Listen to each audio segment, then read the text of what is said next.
everyone. Great to see you. I'm here live out of my 14-day self-quarantine after coming back from Kenya, and it's great to be here. First of all, I want to say thank you all for watching. We're going to be talking to you about our new project in Osewan tonight. I also want to say a big thank you to our Water is Life Kenya volunteers and staff who made this possible tonight, and our board of directors. So you might see me wearing bright clothes. It's a cloudy Friday. I'm outside, I'm enjoying this, and I'm so happy to be talking to you. So let me introduce myself. My name is Joyce Tanyan. I'm the founder and director of Water is Life Kenya. We're a nonprofit based in Delaware who does clean water projects in southern Kenya. So the first thing I want to do is I wanted to introduce our new fundraising project called Turn the Water On for Osewan. Osewan is a place in southern Kenya. So first of all, I'm going to also teach you how to pronounce it. This is how it looks. Osewan. And this is how you pronounce it.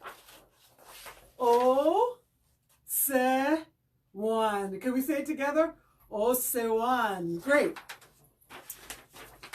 Well, let me put all my bibs and bobs down. So, Osewan is a place that has a major problem. It is very dry. We were invited to come there back in 2014 to do a clean water project. We have a waiting list, and now it's their turn. The background of this place, people have been trying to live there for a long time because there's a lot of grass. We work in southern Kenya with the Masai pastoralist community who are nomadic and semi-nomadic livestock keepers, and what they need is water and pasture for their cows. Well, Osewan has a lot of pasture but no water. The fact that it has a lot of pasture has actually brought them into conflict with their northern neighbors who come down and eat all their grass. So what we're trying to do is be able to reduce that conflict and also make sure that the people in that area have enough clean water for themselves, for their families, enough water so that they can actually build a school there and build a hospital and move to that area. One of the things is the neighboring villages are really packed with people right now and also livestock, and they want to be able to move into the Osewan area to reduce that crowding. But they can't go there on a permanent basis because they don't have clean water. So our project will be to do a full deep well installation there where we'll be drilling a borehole, installing pump and a power source. We'll be building a powerhouse. We'll be building a permanent tank that will store 100,000 liters of water, which is about 27,000 gallons. We'll also be building water troughs. We'll be building latrines. It's a big installation, and the grand total will be $85,000. So this campaign right now, Turn the Water On for Osewan, will be raising $40,000. And at this time, I think everybody knows how important water is. Clean water. Water is life. And also, water is life, and water saves lives. And we know that so many people right now are talking about having enough water for cleaning hands. We know at this time when people are, in lockdown in a lot of places to try to prevent the spread of COVID-19, we know how important it is to have sufficient water to wash your hands for 20 minutes. 20 seconds. 20 seconds. Oops. Thank you for the correction. Not 20 minutes. Oh my gosh. So 20 seconds. And a lot of these communities, they don't have water close by. So we all are able to go into our taps, into our bathrooms, and wash our hands for the necessary time. But imagine if your water is 10 kilometers away and you have to carry it a long distance and all you're bringing home is like a 5-gallon jug. We want to make it possible for people to be clean and be healthy. So we stay tuned for that as we share more about that campaign with you. In the next week, we'll be talking more. So we want to thank you for tuning in. And at this time, if you want to send us your comments, any questions, any shout outs to anybody, we're so thank you for tuning in. And also just let your friends know that we're on, and share this link so that they can also be tuning in. One of the things that I want to do, we're going to be talking about a lot of different things in these programs. And one of them we want to talk about, one of the favorite things about Kenya is wildlife. So we're going to have a little part of this program called Wildlife Corner. And today's animal is the giraffe. Well, in Kiswahili, the word for giraffe is, I'm sure some people know it out there know it, twiga. And in Masai language, it's ormeut. So maybe we can try to say that, ormeut. So some people who have been to Kenya may know that in Kenya there's multiple subspecies. In fact, there's 3. So anybody out there maybe know some of the subspecies that are there? Some people have had a chance to visit, go on safari, go to the world famous Giraffe Center in Nairobi. Down in southern Kenya where we work, we have the fortunate, everyday fortune to be able to see the Masai giraffe. And that is the most common subspecies in Kenya. So the Masai giraffe, can we see? You might notice a certain irregularity in the pattern of the Masai giraffe, and they call it star-shaped. So this is one of them. They can be up to 19 feet tall, and they're amazing animals. I don't know, maybe some of you have studied giraffes. You might know some interesting facts. We'd love to hear anything that you know about them. I've been to feed them at the Giraffe Center in Nairobi. And one very interesting thing is they have a very long, up to 18 inches long and sticky tongue. Not slobbery, as my coworker Colleen mentioned to me. It's not slobbery, but it is sticky. And that actually allows them, it's very narrow at the point, allows them to get up into the top of the acacia trees and get in between the thorns so that they can get at the most tasty leaves up there. At the Giraffe Center in Nairobi, there's the second species of giraffe, and that is called the Rothschild giraffe. And you might notice from the other picture that it's slightly different. There's a lot of creamy, the creamy divisions between the spots. They're quite a bit wider than the Masai giraffe. And also, it has white socks, as opposed to the Masai giraffe, which has the pattern going all the way down to the feet. And the third type of giraffe in Kenya is the reticulated giraffe. And it's quite a bit different. It's very beautiful. This is up in the northern part of Kenya, which is a bit drier. And you'll notice that it has quite a bit of different patterning. So it's... Okay, so Joanne out there is a giraffe lover. I don't know if you know, if you've ever seen this amazing detail and notice that they're so different, actually, the pattern. So this is the reticulated giraffe, which is quite a bit darker than the other ones. It's not orangey brown. It's sort of a dark, I don't know, you call it brick red or oxblood colored, and also very thin white divisions between the markings. One of the special features of the Rothschild giraffe, let me just show you a picture of that again, is that you'll see that it has, they call these horns up here. And it's actually, the technical term is ossicone. Most giraffes have 3, but a Rothschild giraffe actually has 5. So it has one big one in the middle, these 2, and actually behind the ears it has 2 smaller ones, which I didn't know until I started researching this a little bit. One of the amazing things about giraffes is how huge and tall they are, right? Very long legs, very long neck. And when you watch them running, it actually looks like they're running in slow motion. But I can tell you, only 2 strides and they're running across the road, which is amazing. Here I have a very cute picture of a baby giraffe. And here's the baby giraffe running with this little tail sticking up. In the Maasai community, they live very close to wildlife. And what people say about the giraffe is that it's very peaceful. And the other thing, the other characteristic about the giraffe is that they can see far because they're very tall and they can see far. And in fact, we often hear people saying, I want to be like a giraffe who sees far. So that's our little story about giraffes today. There's a lot of other things.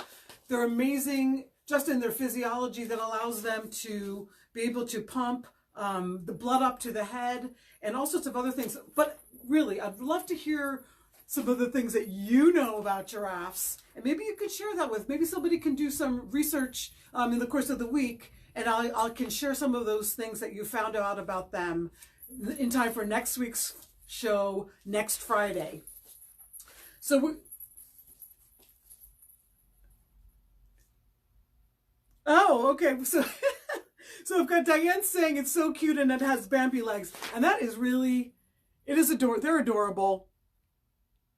Especially when you see them. I mean, I'm going to just show you. It looks like a regular tall giraffe, but actually if you see it next to the adult giraffe, you'll see how much huger the adult giraffe is next to it.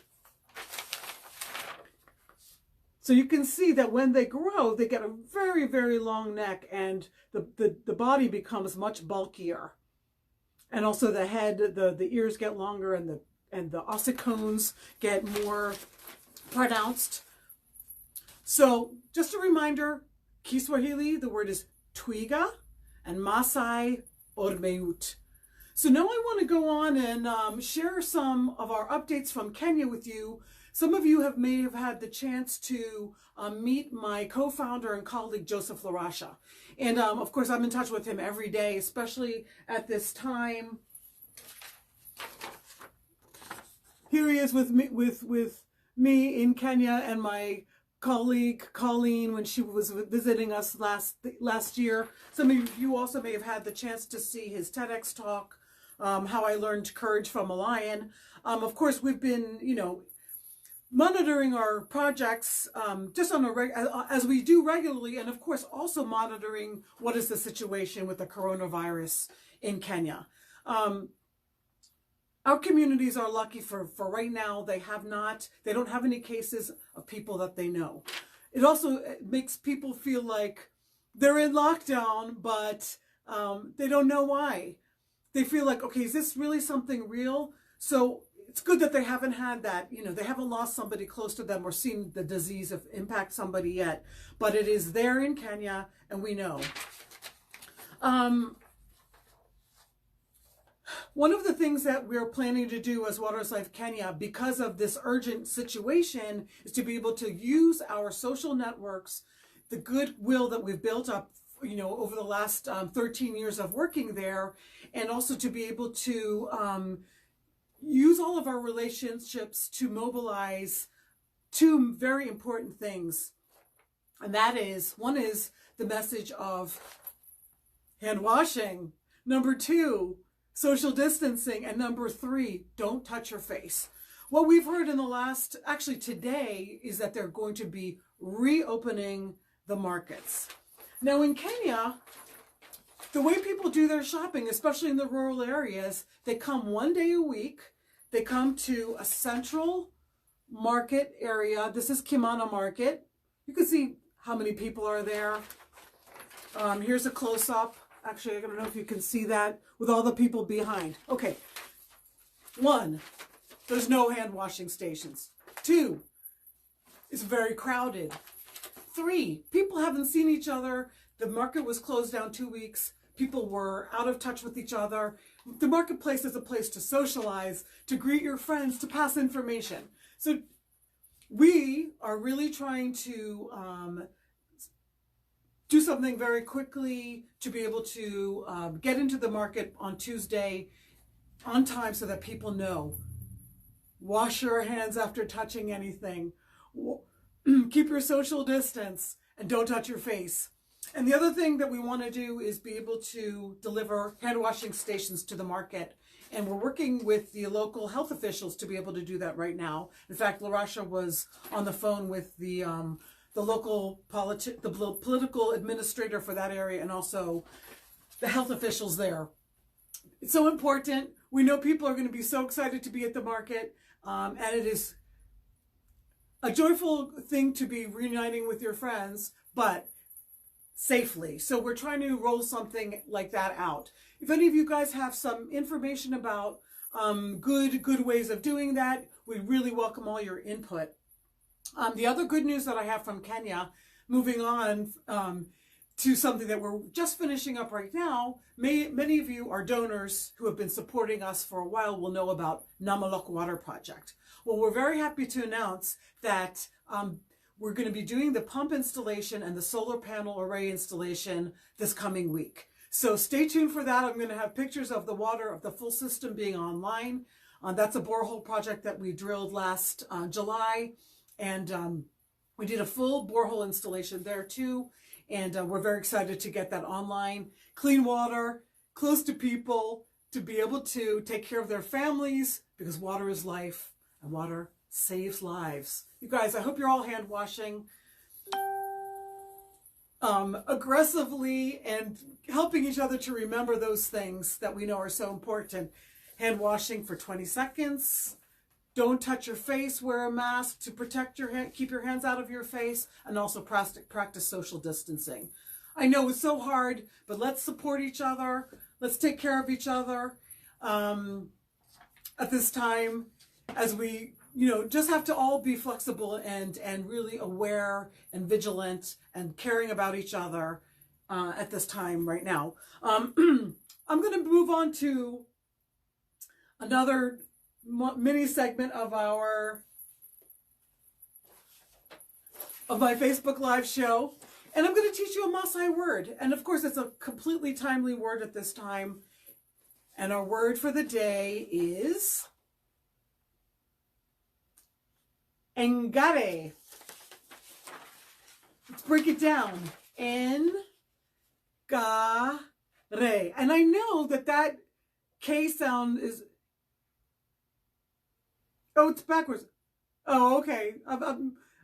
My earbud friend is telling me I'm backwards. But anyway, anyway, it's all backwards. I don't know. Anyway, engare. So it's not a sharp K sound. It sounds more like a G, but it is spelled E-N-K-A-R-E, engare. And it's a very important word. It means water, okay? And as you know, where water is life, Kenya. And it's the most critical thing for everybody right now to be healthy and safe. And that's why we are still working to make sure that our communities have clean water. And we just really want to say thank you for watching. I want you to love us, like us, share this post with other people, send us your comments. We'd love to hear from you. I also want to say thank you so much to all of you, our supporters, our donors who have been with us for as long as we've been, or even if you're new to us. We want to thank you so much for your support, and also our board of directors. Okay.